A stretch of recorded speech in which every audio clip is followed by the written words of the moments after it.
Okay, we're working on 2013 Matrix today with a 1.8 liter 4-cylinder. It's a 2ZRFE. I'm going to show you how to change the air filter.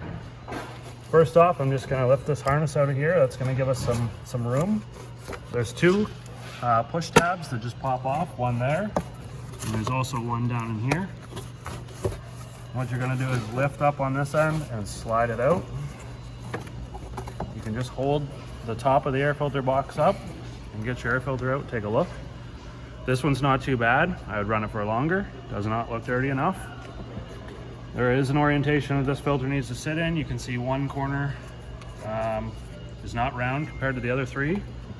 And if you look in the box, pretty easy just to find the shape of which it needs to sit.